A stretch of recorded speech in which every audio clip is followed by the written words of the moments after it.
Hi everyone and welcome. This is Mindy Eggen for Scrapbook and Cards Today magazine, and in today's video I'm going to be showing you how to create this arched shape card. Some of the supplies I'm using today is the Joyful Seasons greeting set from Tailored Expressions, Flurry's Polyglaze sheets from Gina K Designs, silver deco foil. I also have Stellar Snowflake Stencil from Gina K Designs and the Essential Arches from Spellbinders. I am going to start by doing some foiling first, and that is going to be using the Flurry's Polyglaze sheets from Gina K Designs. I believe there's 10 sheets in a pack. This is one of my favorite Polyglaze sheets in Gina's collection. You can see that it is kind of in a light gray print. It's not the typical toner print that you would see. And I'm going to be doing my foiling using the Fuse foiling system. I have my panel here that I'm going to place my silver deco foil over, flip that over, and then I'm going to trim off the excess foil with my scissors. Now I'm giggling because I'm going to give you a really good tip here, and that is having a pair of scissors dedicated to cutting things like foil. You can see I use these shears from Spellbinders for everything, including trimming my foam adhesive, and they get sticky. So I do highly recommend having a pair just for trimming things like foil. Now I'm going to prep my panel here with an anti-static powder tool. I'm also going to wipe the back of my foil with that anti-static powder tool. That's just going to remove any type of dust, things that might be on there that I can't see and that would get in the way of the foil. Then I placed it so I have my printed panel facing up, the pretty side of the foil facing up, and I'm placing this in the plastic carrier sheet that comes with the Fuse foiling system. Now my green light is on the number 3, and I run that through my machine. I'm going to remove it from the carrier sheet, let that sit for a few seconds, and just let that panel kind of naturally cool off. And once it does, I'm going to shut off my machine, let that cool off, and I can peel up the foil. And this is going to give me a very subtle background, but it's going to have a beautiful silver shine to it. And as I move this in my lights, you can see how beautifully that foiled. Every single part of it that is meant to be foiled is foiled. To create the actual shape card, I'm bringing in a piece of heavyweight cardstock that is cut to 5.5 by 8.5, and I'm going to score it at 4.25, just like I would any other side folding card base. I'm going to fold it along that score line, reinforce that fold with my bone folder, and then I'm going to bring in the Essential Arches from Spellbinders. You can use any shape for this, but I really, really love arches. So I picked out one of the shapes, I think it's the second largest, that would fit on the front of my card panel. And now keep in mind, it is folded at this point. So I'm going to take that arch die and I'm going to shift it over just a little bit so that the left side is just slightly past that fold. If you go too far in or if you don't move it over far enough, you're going to cut on the fold line, and we don't want that. We want to keep that fold line, but I want to have it shifted over just slightly so that I can die cut out my cardstock later on. I'll show you in a moment to place over the top. So here, just make sure that it is placed just ever so slightly past that fold line. I'm going to hold that down with low tack tape, and I ran that through my die cut machine. Now I ran it back and forth quite a few times.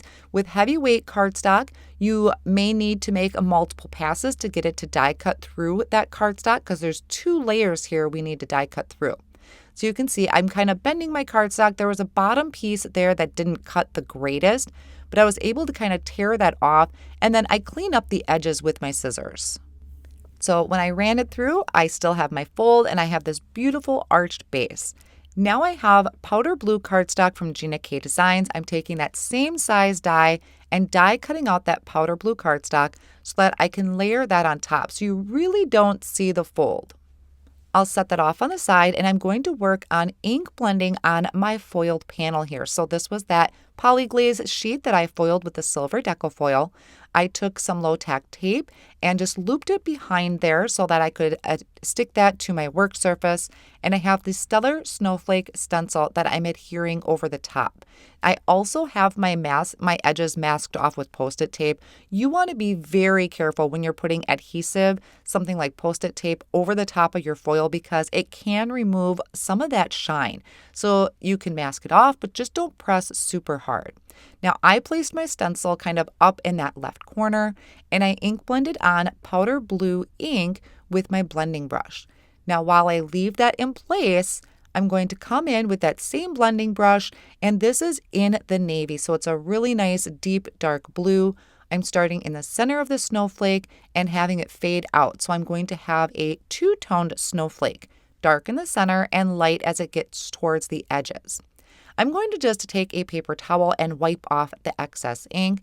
And then I can take that snowflake stencil and put it to the other side, kind of tilting a little bit so it's still coming in off of the cardstock.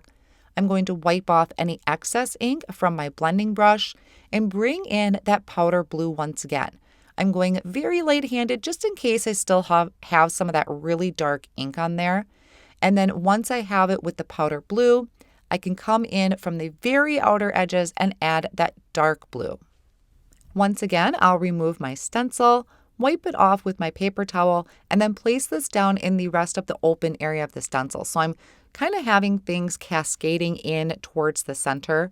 Again, I'm going to come in with that powder blue, starting with that light color blue ink, and then come in from the edges and just drift in a little bit with that dark blue. This is in the navy. So I'll have that two-toned effect onto my snowflake. I'll then remove my cardstock, clean up my work surface, and then what's really neat about the polyglaze is it resisted that ink. So I can just buff off that excess ink with a paper towel. Now coming back in with the essential arches, I already went ahead and created a matte layer, and then that was die cut out of white cardstock. That's going to be a little bit smaller than the blue layer I did.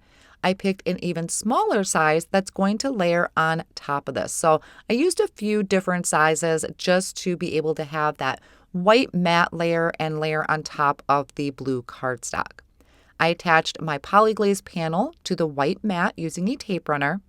I'm also going to take my tape runner, add it to the back of that powder blue cardstock, and add this to the front of my card.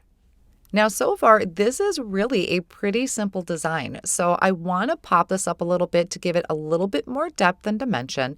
So I'm using my Altenew foam tape, which is not super thick. It has just enough of a loft to pop this panel up a little bit, and add that to the front of my card panel. So my polyglaze and that white mat are popped up from the powder blue. For the sentiment, I'm going to use Joyful Seasons stamp set from Tailored Expressions. I really loved these season's greetings. I thought that would tie in really nice with my snowflake background. So I'm using my Misty stamping tool to do this, and I have a piece of white cardstock there that I'm going to prep with my Tailored Expressions anti-static powder tool. I'll ink up my sentiment using the Gina K Designs embossing ink. I'm going to stamp that down really well, but since this is clear ink on white cardstock, I am going to stamp it one more time. I just got to make sure that my cardstock is tucked in that bottom corner again, and then I can ink up the sentiment and stamp it once more because it's pretty hard to see how good a coverage I got when it's clear onto white cardstock. Then I'll remove this from my Misty.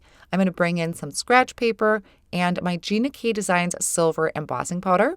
Sprinkle that over my stamped greeting, tap off my excess, and then once my heat tool is really nice and hot, I can melt the embossing powder. I'm going to step this up just a little bit by bringing this back over to my Misty stamping tool. After that cardstock has cooled, I'm going to prep it again with the anti-static powder tool, ink that up with the embossing ink, and stamp it again because I hadn't moved my sentiment yet. And what this is going to do is give us double embossing, and it is such a beautiful look when you double heat emboss. Again, I'll sprinkle on that silver embossing powder, tap off the excess, and then when I melt this, it's going to give it a little more thickness. It's a very beautiful look. So once here, I'll show you kind of a close-up. Once I get it tilted just right, you're going to see kind of the depth that double heat embossing gives. It's just beautiful. There is a coordinating die for the stamp set, so I'm going to use that to die cut out my greeting, just holding that down with some teal tape. And I'm also going to die cut a few more from that same white cardstock, and I'm going to layer it up using my Connect glue that I have in a fine tip bottle. This is going to help also build dimension on my sentiment, or you could use foam tape, but I find just layering up that extra cardstock is just as quick and easy, and I'm also using up my scraps. I'll then add liquid glue to the back of my dimensional sentiment, add that to the front of the card, and then what I like to do is bring in something heavy like an acrylic block or even my Misty and set it on top of there and let that sit for about a minute. I'll usually kind of clean up my area a little bit while I'm waiting for that to dry. So not only do we have this beautiful shaped card, but we also have where we did ink blending over our foiled images. And that finishes up my card project for today. Thanks so much for joining me.